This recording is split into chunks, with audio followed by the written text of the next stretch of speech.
Herbert West, Reanimator, Part 1, From the Dark. Of Herbert West, who was my friend in college and in afterlife, I can speak only with extreme terror. This terror is not due altogether to the sinister manner of his recent disappearance, but was engendered by the whole nature of his life work, and first gained its acute form more than 17 years ago, when we were in the third year of our course at the Miskatonic University Medical School in Arkham. While he was with me, the wonder and diabolism of his experiments fascinated me utterly, and I was his closest companion. Now that he is gone and the spell is broken, the actual fear is greater. Memories and possibilities are ever more hideous than realities. The first horrible incident of our acquaintance was the greatest shock I ever experienced, and it is only with reluctance that I repeat it. As I have said, it happened when we were in the medical school, where West had already made himself notorious through his wild theories on the nature of death and the possibility of overcoming it artificially. His views, which were widely ridiculed by the faculty and his fellow students, hinged on the essentially mechanistic nature of life, and concerned means for operating the organic machinery of mankind by calculated chemical action after the failure of natural processes. In his experiments with various animating solutions, he had killed and treated immense numbers of rabbits, guinea pigs, cats, dogs, and monkeys, till he had become the prime nuisance of the college. Several times he had actually obtained signs of life in animals supposedly dead. In many cases, violent signs. But he soon saw that the perfection of this process, if indeed possible, would necessarily involve a lifetime of research. It likewise became clear that, since the same solution never worked alike on different organic species, he would require human subjects for further and more specialized progress. It was here that he first came into conflict with the college authorities, and was debarred from future experiments by no less a dignitary than the dean of the medical school himself, the learned and benevolent Dr. Allen Halsey, whose work in behalf of the stricken is recalled by every old resident of Arkham.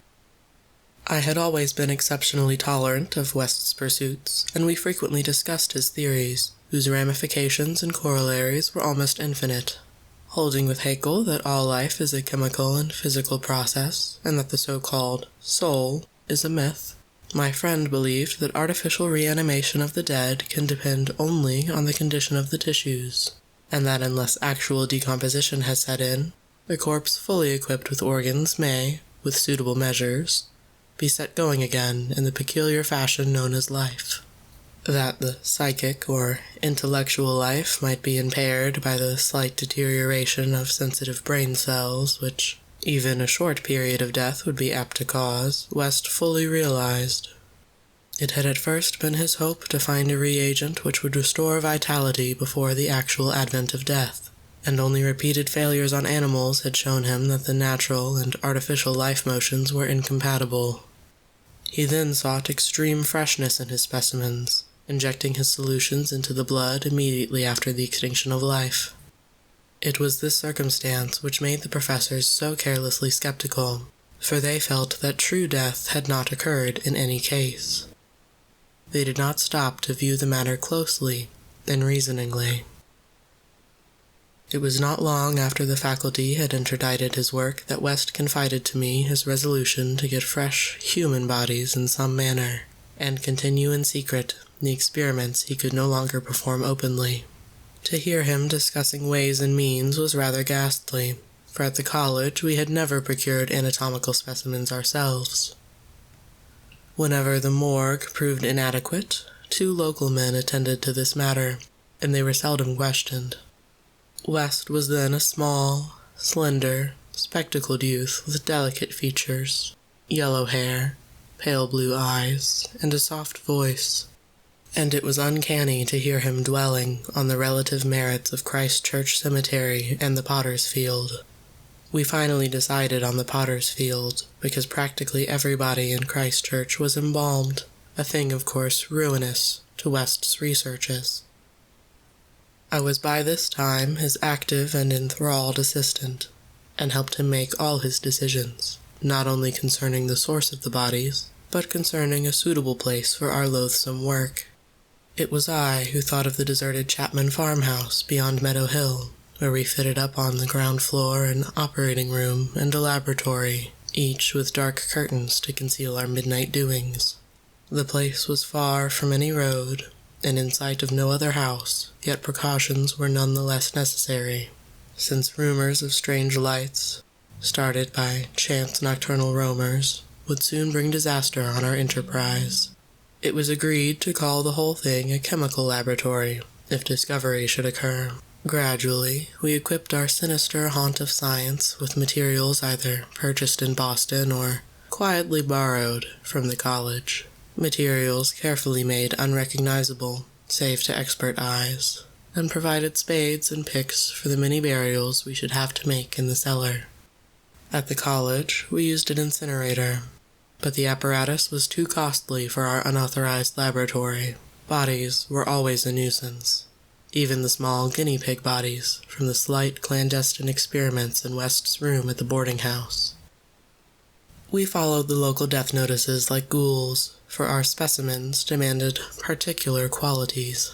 What we wanted were corpses interred soon after death, and without artificial preservation, preferably free from malforming disease, and certainly with all organs present.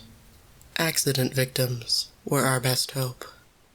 Not for many weeks did we hear of anything suitable, though we talked with morgue and hospital authorities, ostensibly in the college's interest, as often as we could without exciting suspicion.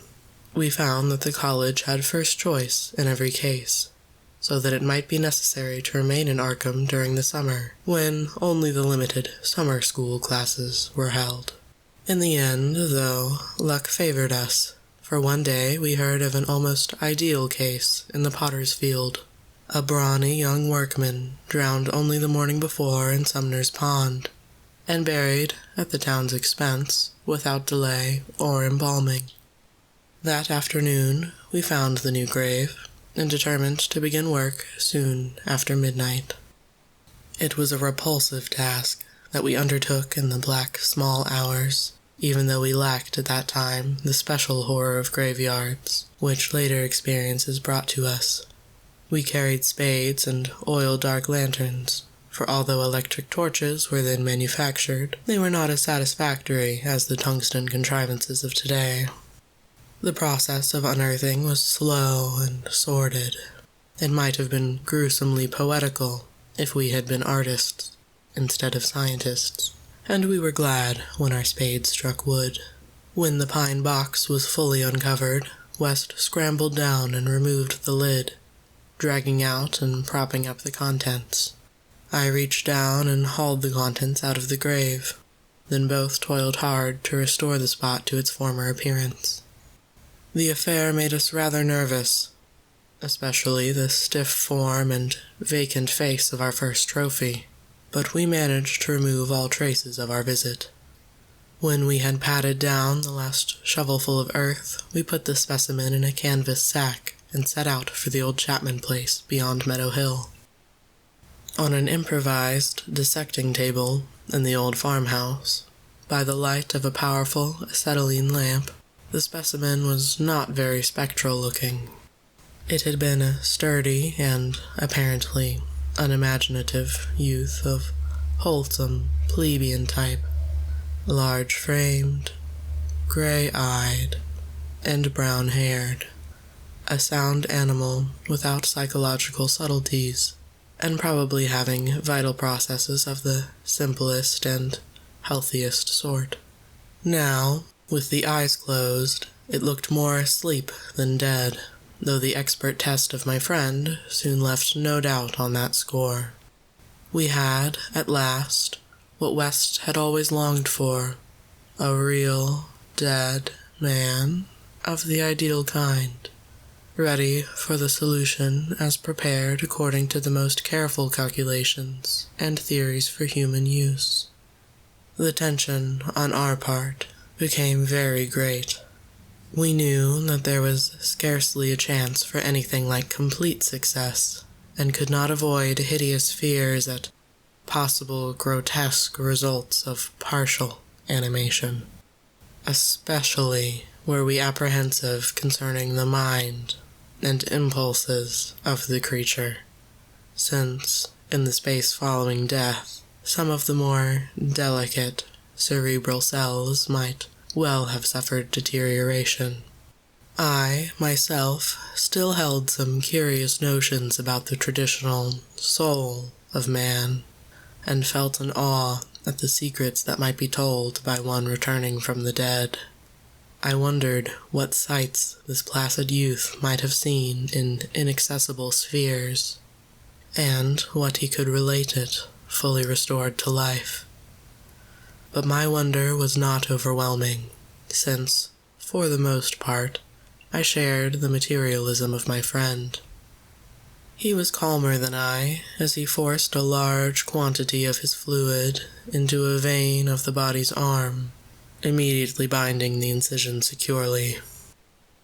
The waiting was gruesome, but West never faltered. Every now and then he applied his stethoscope to the specimen, and bore the negative results philosophically. After about 3/4 of an hour, without the least sign of life, he disappointedly pronounced the solution inadequate, but determined to make the most of his opportunity and try one change in the formula before disposing of his ghastly prize. We had, that afternoon, dug a grave in the cellar, and would have to fill it by dawn, for although we had fixed a lock on the house, we wished to shun even the remotest risk of a ghoulish discovery. Besides, the body would not even be approximately fresh the next night. So, taking the solitary acetylene lamp into the adjacent laboratory, we left our silent guest on the slab in the dark, and bent every energy to the mixing of a new solution, the weighing and measuring supervised by West with an almost fanatical care. The awful event was very sudden and wholly unexpected. I was pouring something from one test tube to another, and West was busy over the alcohol blast lamp which had to answer for a Bunsen burner in this gasless edifice, when, from the pitch-black room we had left, there burst the most appalling and demoniac succession of cries that either of us had ever heard. Not more unutterable could have been the chaos of hellish sound if the pit itself had opened to release the agony of the damned, for in one inconceivable cacophony was centered all the supernatural terror and unnatural despair of animate nature. Human it could not have been. It is not in man to make such sounds, and without a thought of our late employment or its possible discovery, both West and I leaped to the nearest window like stricken animals, overturning tubes, lamp, and retorts, and vaulting madly into the starred abyss of the rural night. I think we screamed ourselves as we stumbled frantically toward the town, though as we reached the outskirts we put on a semblance of restraint, just enough to seem like belated revelers staggering home from a debauch. We did not separate, but managed to get to West's room, where we whispered with the gas up until dawn. By then we had calmed ourselves a little with rational theories and plans for investigation, so that we could sleep through the day, classes being disregarded. But that evening, 2 items in the paper, wholly unrelated, made it again impossible for us to sleep. The old deserted Chapman house had inexplicably burned to an amorphous heap of ashes. That we could understand because of the upset lamp. Also, an attempt had been made to disturb a new grave in the potter's field, as if by futile and spadeless clawing at the earth.